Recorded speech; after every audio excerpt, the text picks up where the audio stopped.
that was the exact opposite of what I was looking, and, I didn't care what the score was, but I predicted that last week, and that was the exact opposite. And it was just, in my opinion, it was just a whooping. Like, it wasn't just like, oh, your typical classic game. Like, the Eagles just dominated all throughout, so. But, no, like, I don't think the Chiefs will be done, but they need to have some step up from Mahomes, especially next year. For sure. And you can't lay an egg in the big game. Come on. That's the thing. And, Wake up. I didn't even, I predicted in the beginning of the season, and obviously these two teams didn't meet up to the expectations that I was looking for. I said, specifically, Lions-Ravens Super Bowl. That's what I predicted day one of the season.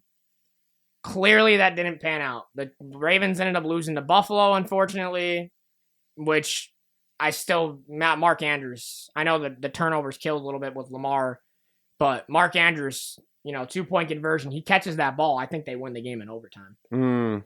Lions got upset by the Commanders. Let's go backtrack. I was not expecting that whatsoever, but what happened? The more I think about it, Jaden Daniels, Rookie of the Year. True. First year.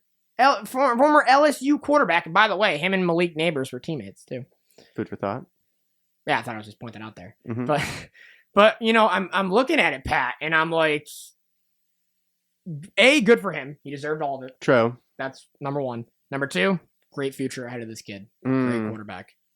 For the quarterbacks that were drafted, and we're not gonna forget about Drake May either. Great season. He's another guy, stud already, and I feel like those two guys belong where they are.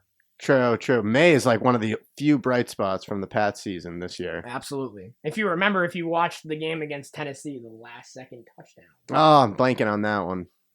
There was about 5 seconds left in the game. May was running out of pressure because he was trying to get the ball away when two people were chasing him.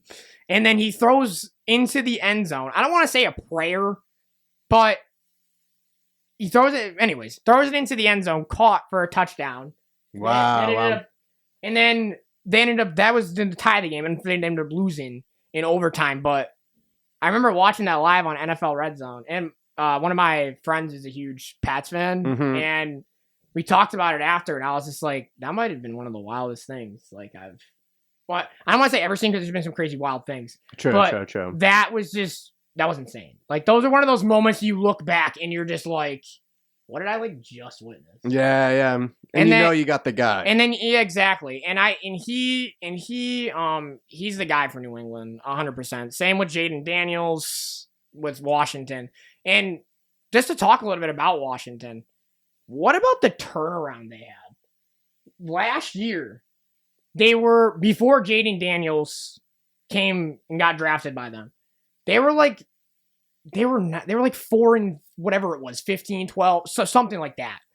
Look at where they became this year. Yeah, total success for them. Totally different story this year.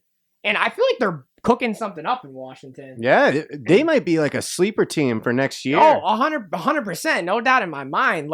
And no matter of fact, they beat the number 1 seed Detroit Lions for crying out loud. And I believe they won. It was 45 to 30.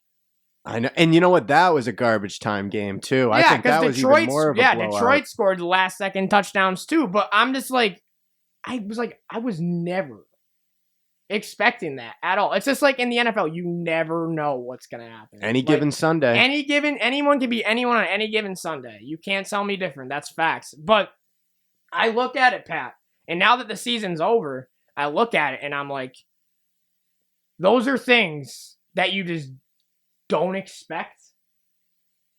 But Jaden Daniels and the Commanders turned their entire franchise around in a season. Even the Lions, they kind of had a turnaround. Maybe not one. I don't know what their record was last year, but they used to be a bottom dweller in the league. Yeah, they used to be a little bit of bottom of the barrel, but the more I look at it, like they're almost an underdog. Maybe you're right. Maybe you're right about Washington. Maybe you can get back on Detroit in a second. Sure. Maybe they are a sleeper team, and we just don't know. Yeah. So there's something to keep an eye on. And I just want to say one thing about Detroit. And maybe this is the start of something in Washington that we might be seeing for the foreseeable future. Totally. Are they on the same division as the NFC East? That Washington's in the NFC East. So in the NFC East, it's Washington, Philly, Dallas, Giants. Oh, okay. I'm confusing division. But just one quick thing on the Lions. I mean, they had that season a couple years ago where they literally didn't. I think they won. Oh no, they didn't win a game. 0-16. So I was honestly rooting for the Lions, maybe more than any other team this playoff. So even though they were the 1 seed, I guess they're the favorite, but they still felt like an underdog because the city had struggled for so many years. So I hope they have another good year next year. I'll be rooting for them. Yeah, 100%. And I think Dan Campbell is an amazing coach. For sure. I'd love to play under a guy like that. Good leadership. Probably in my mind, excuse me, probably in my mind, has like the best post-game talks. He's so real. That's what I like. He's the guy that you want as a coach. He's fired up too. Like I love a guy like that on my team, and let alone as my head coach. And no, definitely not the end for Detroit. They're gonna be great. And sometimes upsets happen. Clearly, that's what happened when Washington played Detroit. And then those teams will be back. And like you said, Washington's a sleeper team. So watch out for them. That's all I got to say. And the fact that what's crazy? It's like you go from a year where you're like bottom of the barrel, 4-12, whatever it is, blah, blah, blah, blah. Like that's what I feel like with the Giants for like years and years and years. Yep. But I'm like not going to get into that, but maybe in a little bit I will. But you look at a team like that, they get Dan Quinn as their coach. Organization just turns around, dude. Like stuff like that you don't expect, and you see a team like that, and I agree. I can concur with you. They are a sleeper team, so definitely don't sleep on them next year. They'll be maybe they'll be back where they were. They were one game away from almost going to the Super Bowl. Yeah, just think about it. I mean, so I think the NFL was a wild season. Now that it's gone, of course we still got free agency coming up, the NFL draft in April, you know how it goes. Yeah, it never really ends, quote unquote. It never really ends, but it ends play-wise, like now everything's done. Yeah. But, those teams though, like I feel like next year, because I remember me and you were talking last week, I feel like New England next year is going to be better. Me too. I feel like next year, for all you Pats listeners out there, I know we're in mass, so I know you guys are definitely listening. I feel like you guys have the number 4 pick in the draft. Maybe you get a dual Carter. You could get Travis Hunter if they fall to you. It's like I feel like they're and what if they actually do? What if the Pats do get Travis Hunter, the wide receiver / cornerback from Colorado? What would you think on that? Because I know you're a New England fan. So. Oh, that'd be huge. And yeah, you got to give a weapon to the QB, too, because, just imagine him and May on the same team. No one player, I see the banner every day here on HCC, no one player wins a game by himself. And it's very true in all sports, especially football. You don't have the O-line to protect the quarterback. You don't have anyone to throw it to. You're not going to have a lot of success. So you got to start somewhere. Maybe get him a guy. Get him going in the offseason, run some routes on the beach in Santa Monica, get ready for the season. Next thing you know, you're connecting like you've been together for 10 years. Randy Moss, Tom Brady style. Bam. 100%. Couldn't agree more. What I would say, though, is this. Like, I feel like they're one something player away. Because, like, you look at it, you get a guy like that, and put those two together. Like, put May and Hunter together. I think that'd be a really dangerous quarterback wide receiver duo. And even right from the top of the organization, I think Robert Kraft was a little embarrassed about this year. And I think maybe he should be a little bit. Well, if you think about it. He doesn't want another year like this. If you think about it, if you remember the game where they fired Gerard Mayo maybe a half hour after the game ended. You remember that? Yeah, that was crazy. All over the internet. Like, Gerard Mayo was like... And this is what I think probably what happened. They're not messing around. They probably walked right into his office and said this probably straight out. And I'm probably going to be wrong about this, but they probably walked up to him. And I think he knew he was done. Totally. Like, if you look, back at that game, he was smiling on the sideline. Writing was on the wall, nothing to lose. He was smiling, like, I mean, smirking, Pat. Like, yeah, it's almost a little bit. And then that's when you know a guy's toast. So, yeah, you're rubbing people the wrong way. Exactly. On a 4-12 season. Oh, absolutely. And then Robert Kraft, that's what probably happened. Walked in, I'm like, hey, man, I'm sorry, but I have to let you go. Yeah, he said, smile about this. But I guarantee it, he didn't say it in a nice way. He probably was like, not that he was being, you know what I mean? Like, he just like that, you knew he was gone. And like, it just didn't work out. And then, now that Pats have Mike Vrabel. I love that hire. Yeah, I was about to add, like, Pat, what do you think? Tell the viewers out there, what's your opinion on that, brother? Love that hire. Vrabel played in the Pats organization before, especially in the glory years when it was safety, and then he played a little bit. Remember, he played a couple plays on tight end too. Yeah. And oh my gosh, yeah, total leader on all those teams. And he was a safety, right? I might have been D-line actually. I think it was D-line and tight end. Some more history. We'll do a quick fact check on that. But in the meantime, yeah, Vrabel, great hire. Look what he did with the Titans. Let's see. Mike Vrabel. Linebacker. Oh, there we go. So we'll meet in the middle. You were right there. You were right there. Not quite a safety, not quite D-line. That still counts. You were right there. But no. In the 3-4. But anyways, back to what you were saying. Do you think that was, great hire for New England? And then bringing McDaniels back. What do you think about that? Love that. I mean, McDaniels, it's like, this is literally his home. You have to think, you have to bring him back though, right? I mean, like, the success he's had in the past, you just like, wow. But what do you think? Like, him, Vrabel back. Love that. That's definitely a W. But for McDaniels, I know you just mentioned Vrabel and you mentioned, what that's going to mean. But what do you think for McDaniels? What do you think? McDaniels, I think that's another great job bringing him back because it's interesting with the NFL and really sports in general where sometimes a guy is really excelling in like an assistant role or like a specified role, whether offensive coordinator, defensive, more easy to say in football, but McDaniels hasn't really had success as a head coach in other places. So I wonder for him if it's also like, all right, a little bit of a sigh of relief. I just got to worry about the offensive side of the ball and focus on that. And going back to a place you've worked at for so many years, really a comfort thing too. So I got to say the Pats are really doing a great job in terms of building their leadership team. I think starting with Vrabel and McDaniels, they're in pretty good shape there. I'd be shocked if they had another 4-12 year. Maybe not Super Bowl. That's a pretty crazy turnaround, but I don't think it's crazy to say make the playoffs. I think that should be a reasonable, achievable goal for the Pats, I'd say. That should be in their strategic plan. So you think next year, I know it's early to predict this, season just ended, but do you think next year New England's back in the playoffs? That would be my bold prediction. I say maybe they eke in as a wild card. I'm not going to say number 1 seed or anything like that, but if I'm the leadership, I'm Bob Kraft, I'm saying make no mistake about it. We're not having another 4-12 year. We're making the playoffs. Shoot for the moon, even if you miss, you land among the stars. Man. Absolutely. And it must be big, Pat, to have a top 4 pick too. Huge. And it's one of those things you don't really want to see your team up there because it means you had a rough year, but it's also pretty exciting. It gives hope. It's funny. Earlier back it was towards it was a couple weeks left in the season. And then the Pats did the same thing the next week. Giants had the number 1 pick.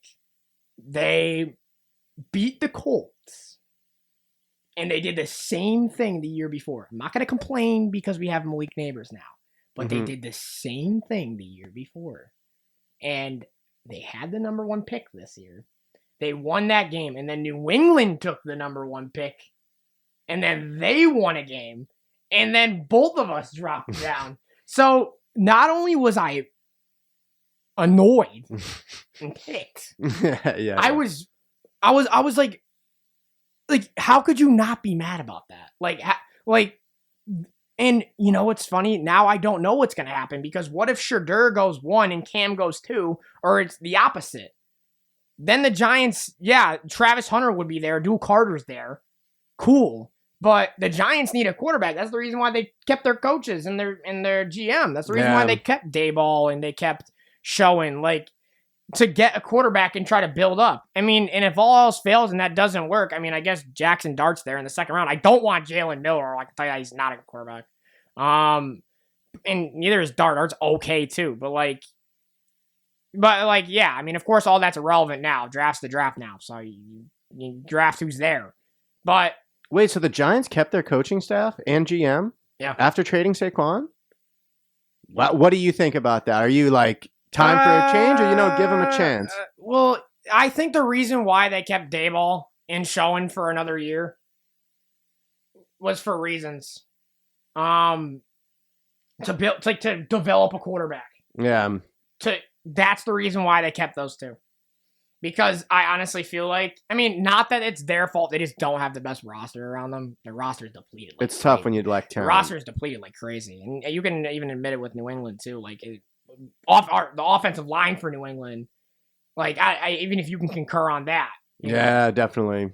And both of our teams, like, offensive line's banged up, all that. But, like, that's the only reason why they kept those two. I know it's not their fault. It has a little bit to do with them, but it's not exactly their fault when they have like one of the worst depleted rosters in the NFL. Yeah.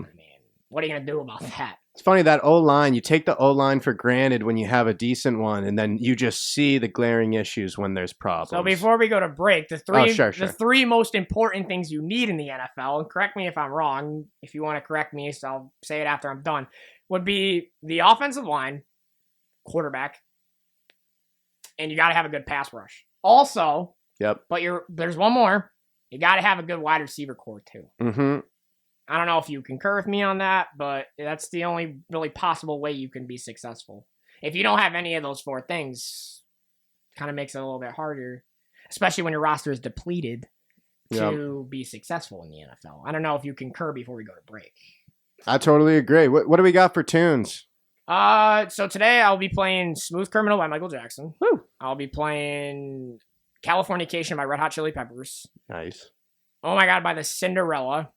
And the last one will be Eye of the Tiger. Oh boy, let's go. So, and what do you think, Pat? The first half hour of the show has been it's been pretty killer, right? Been a blast. I think we're hitting the groove. We're finding the groove. I think me and Pat might have just found ourselves a podcast together. Oh, we'll see about that. We might need to find a more well-informed co-host. Hey man, you're doing pretty good. I think opinions out there, fans. I wish you guys could say this for Pat, but he's doing a great job. Let's give Pat a round of applause right here, man. Come on now. Thank you, Big Al. You're far too kind. All right, so we're going to take our first break, but we will be back in about 5 minutes on Midday with the Raj. And thank you for listening so far. Broadcasting live from the campus of Holyoke Community College, this is 103.5 WCCH.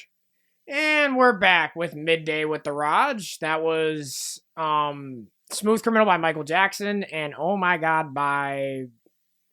What was the name of it, Pat? I think it was Candela or Candela. Yeah, it was Candela. What was the name of it? Love Spanish music. Yeah, definitely. As Puerto Rican, definitely love that too. So I think now that we're back, we have some PSAs to do. So we're going to get that done before we continue on with Midday with the Raj. So, Magic the Gathering Club. Attention, Holyoke Community College students. Are you ready to summon your strategy and unleash your creativity? Join the Holyoke Community College Magic the Gathering Club. Whether you're a seasoned plain swalker, is that right? I think so. Or new to the game, our club offers a welcoming space to play, learn, and connect with fellow enthusiasts. We host weekly game nights, tournaments, and workshops to enhance your skills. Don't miss out on the fun and friendship. Come share your love for Magic. For more information, visit Student Engagement. Come join in the fun. Shout out Magic the Gathering. Whoop, whoop. Yeah, definitely sounds very interesting. I think you would know more about that than I would, though. I don't really know that much of stuff. I don't too much, but I know there's a couple of DJs here who are really into it. It sounds like a cool game. So isn't that like a show? Like a play or whatever? I'm not sure. I feel like it's kind of maybe similar to Dungeons and Dragons. Maybe we'll try to get a guest on from the Magic Club. Maybe eventually during this couple month internship. Yeah. Let's go. Absolutely. So now that we got the NFL done, because we had to get that as the biggest topic today. Yeah, come on. me and Pat, we had to go smoke it real quick. So don't mind us. Yeah, don't mind us. I love it, Pat. So we're gonna go with there we go. So I'll give you a little bit of a Bruins update. I believe they're 27-24. So that season's long way. We're nowhere near done with that stuff yet. We still got, now that the NFL's done, Pat. I think if you can agree with me, now we got this MLB up in maybe a month or so, and then NBA and NHL will be cooking till like June for the NBA, and then NHL will come right there too. So, but like between these three sports, which one do you usually pay attention to the most? Ooh, that's a good question. I'd say probably the NBA. I followed the Celtics during their championship run, but I'm totally a bandwagon when it comes to that. I usually like to be a flaky fan during the regular season, and then I act like I was there the whole time in the playoffs. I can't even talk, dude. I'm a Golden State guy, so I can't talk. Oh, yeah. I like Golden State, too. It's cool how they built that organization. I know, but my friends called me, like, bandwagons. But that's because I didn't start watching the NBA until, like, 2015, 2016, and, like, they really, like, got me into it. Yeah. I just, like, really loved Steph, so. And Big Al likes to win, baby. Let's go. That's what they tell me, at least. Well, that's what they tell people that jump on a bandwagon. I mean, that is. I'm not saying it. I mean, that is kind of true, though. Yeah. But I mean, it's not. Anyways, I do like Golden State, but anyways, Bruins 27-24. Still a long stretch to go, so we still got time in that season. If you're a Bruins fan, go Boston. I'll root for you. I don't really pay attention to the NHL, but when it gets to the NHL playoffs, that's when it gets really fun. NHL playoffs is awesome. NHL playoffs are so fun to watch. Super exciting, even as a casual. I've been to a few. I've been to a few Thunderbirds games. And my former TV radio teacher, shout out to Stephen Forney. Shout out Stephen. Woo.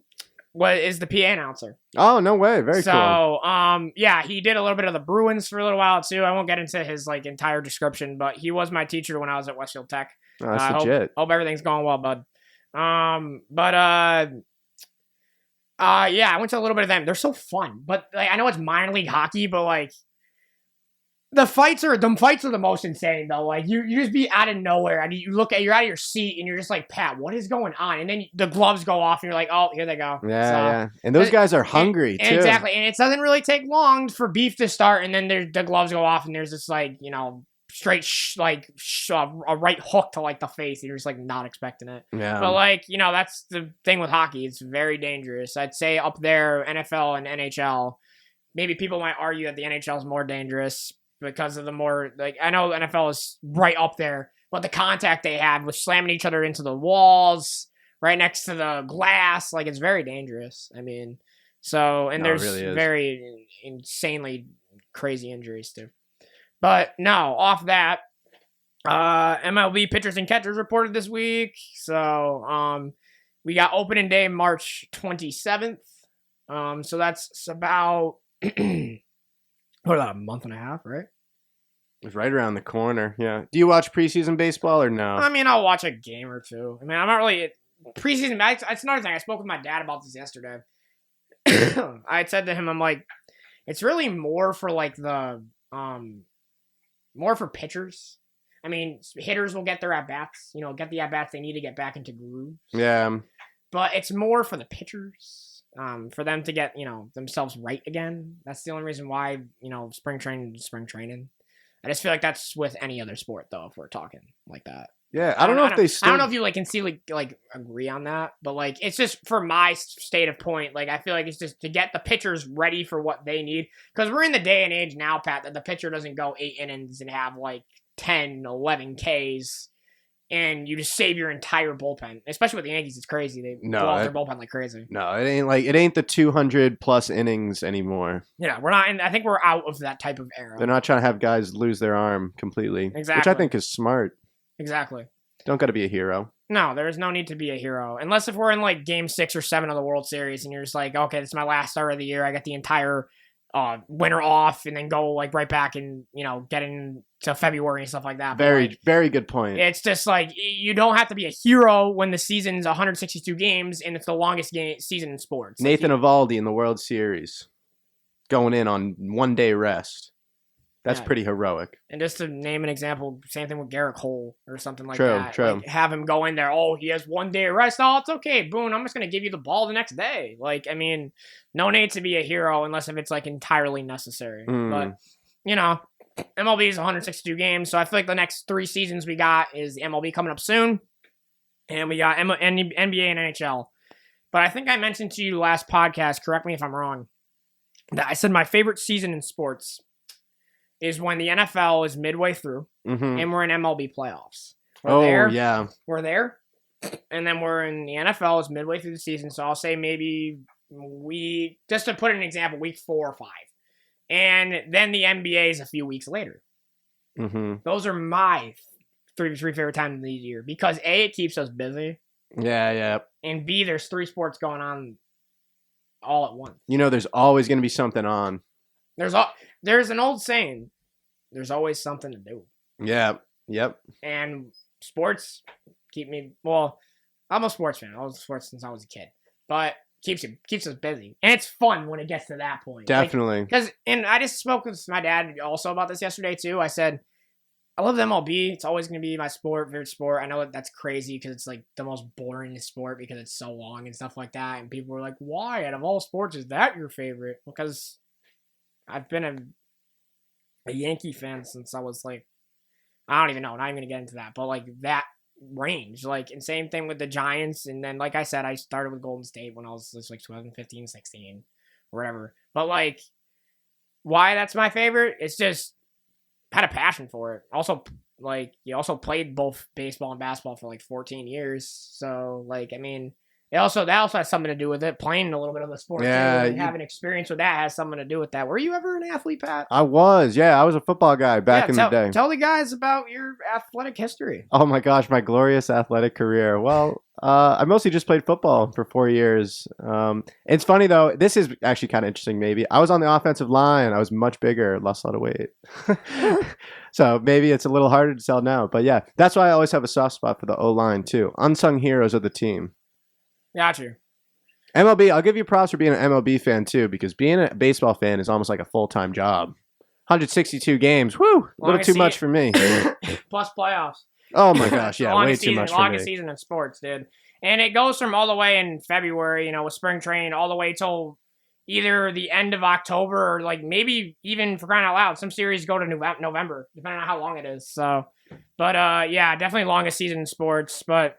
Do you have a favorite time in season when it comes to sports, or you just don't care? I hate to just ride on your coattails on this one, but I think that season you're describing is perfect because it is. It's it's a short period. I know, what is it, in October maybe? When all the sports overlap. That's a great time. It's a fun time too. Yeah. I mean, I'd say that or either maybe like the World Series. Yeah, especially. And also, that too. Yeah, that too. But so that would be, if you... Correct me if I'm wrong. That is the same time. Yeah, exactly. So, yeah. Also, correct me if I'm wrong. That's your favorite. I'd say that's my favorite. Yeah. That's facts though. But I mean, some people might disagree. I mean, I'm just saying because that's when all three of my favorite sports are all going on. So that's when things get really intense quickly. I like when there's stories in sports too, Big Al. I do care about the win and loss, but I like when there's an interesting story. When we're talking story, are you talking comeback story? Comeback story, or just inspirational. Oh, this guy grew up in this tiny little town in Alabama, and now he's playing in the national championship. I almost more follow storylines in sports than the day to day. Maybe that's how we'll balance each other out on Midday with the Raj. Actually, that might not be such a bad idea. To be honest. Outside the Lines, if you've ever seen that show. I think it's a great show. Isn't that an old ESPN show? Old ESPN show. Kind of like a documentary style with sports adjacent. But it's more about the story. More journalism. You ever have any favorite shows when it came to sports out there, or just nah? Oh, actually, yeah, that's a great one. I was a huge fan of 30 for 30. It's kind of what got me into filmmaking way back in the day. Seriously? Because I actually used to be more of a sports guy. Because 30 for 30 is more documentary. Yeah, and that's really all story based, really not about the wins and losses. So I think that is a great series. I'm sure you can still find it on Netflix or something, maybe YouTube, but 30 for 30 documentary. Yeah, you could definitely look up that stuff for sure. Very cool. So I know we had a few minutes left. I've covered MLB, NHL. Now we're going to go on to the NBA. I don't know if you saw Luka with 14 in his LA debut. Win over the Jazz. That was pretty much a blowout. But the NBA All-Star Game, I don't know if you know this. There's 3 sets of games of the NBA All-Star Game. I don't know if you saw that. There's a semi something whatever final thing. And then there's like the championship ultimate thing, and like I don't know, it's weird. It's hard to explain. But the NBA All-Star games this weekend. So there's only a couple more games left. Actually, we could check it out right now. I have it. Look up ESPN, so I can actually tell you guys out there what I'm trying to say. Fact check alert. Beep boop beep boop beep boop. So we're going to the NBA. We're gonna go right here. All right. So we're gonna go right here to where are we at? We gotta go to the days. All score. Oh yes, there it is. Thank you. Not all scoreboard. Actually, no, that actually might help because I can go to the calendar. Schedule. Thank you. All right. So now I'm gonna find it out for you guys. For those of you just tuning in, you're listening to Midday with the Raj on WCCH with Big Al and Professor Pat. Indeed, you are. Getting to the bottom of things. Yes. So that is. So yeah. So there's Pat. See, look at. There's like 3 sets of teams. See, look at this right here. Look at what I just put on ESPN. So I got it right here for you. Oh, they got the new format. So yeah. it's like a new form. Is this like a set of games or something? I'm like so confused. Yeah, I don't know. Is this the first year that it's so funny with the like, All-Star games? None of the players even want to do it. They just want to break. I don't blame them. Yeah, well, that's when you get like the week off of what you want to do. But yeah, no, that's like the format. You know, teams are kind of stacked too. I think Curry, KD, Jalen, Tatum, LeBron. I think they're all on like the same team together. It is cool to see all the stars come together. Well, you can't get rid of it. Well, yeah, that's what's with the NBA All-Star game. Like that's what it's really all about. But like. So tonight, before I let you go, and before I mention a little bit of local sports, we got Warriors at the Mavs at 9:30, and we got, for all you locals out there, the Spurs taking on the Boston Celtics. All right. So I will mention a little bit of local sports, and then I will wrap up with 2 tunes, and then we'll be back next week. But before we do that, we are going to check out some local sports for all you guys out there. Maybe I'll check out a little bit. I'll check a little bit of Westfield Sports out, so I give you guys a little bit of an update. So we're gonna go to Arbit Sports right now, and Pat, you're welcome to look if you want to. We'll go to Westfield High's boys. We'll go to the boys basketball, to see how they're doing. So current record. So it looks like they have a game actually tonight at 7:00 against Southwick. Oh. So if you guys are around, go to Westfield High and pop out. The high school ball, always fun. Yeah, definitely. And then we're gonna check out a little bit of boys varsity for Westfield Technical Academy. Let's see. They have a game tonight actually too. Against Pioneer Valley Chinese Immersion. And then they play Friday against Southwick. I believe these are consolation games because unfortunately they didn't make it. But the last 2 games of the season. So if you don't have anything to do, pop out to Westfield Tech or Westfield High tonight to go support our Tigers or Bombers. There you go. Right on. So before we wrap up, anything else we got? That's all I got, Big Al. I think that was a pretty good show, though. Yeah, no, definitely. Definitely a good part 2 of the Midday with the Raj. And not only that, just a great way to end things here. To start off. The first 2 shows, I think, went pretty smoothly, if you ask me. For sure. And you know what? It's only onwards and upwards from here. Oh, one final message. If you're listening right now and you're anyway involved with Holyoke Community College athletics, come by and let's chat. Let's get you on the show. Yeah, absolutely. Before I clock out, call to action. I want to say definitely, athletics, please stop by. I would love to have you on as a guest. I'm on from Wednesdays from 1 to 2 right here in 103.5 radio station in the Frost building. Come up and come be on Midday with the Raj. I would love to have you so we can discuss a little bit of athletics that's going on here with our winter sports that are wrapping up. So I would love to have you on and to discuss your job title here, but also what you do for the community of Holyoke with the college that we're at. Go Cougars. Let's go. Go Cougars. So thank you for listening to Midday with the Raj Part 2. I'll be back same time, same place next week from 1 o'clock to 2 o'clock with Midday with the Raj. Pat, thanks for helping me. I honestly think before we go, I think Pat, I wish I could do a vote. I wish there was people in front of me. I wish I could do a vote and have Pat as my guest from now on. Because, to be honest, I think me and him are cooking something up here. I want to have him back on next week if you're available to do it. If not, we'll figure something out. That's if you are you available next week? You know what? I think we might just have to do it. To be continued, Yeah, but I'm having a good time. To be continued. Thank you for listening. And Midday with the Rod is out. Last two songs are Californication by Red Hot Chili Peppers and Eye of the Tiger by Survivor. Have a good week, everybody. Rock and roll.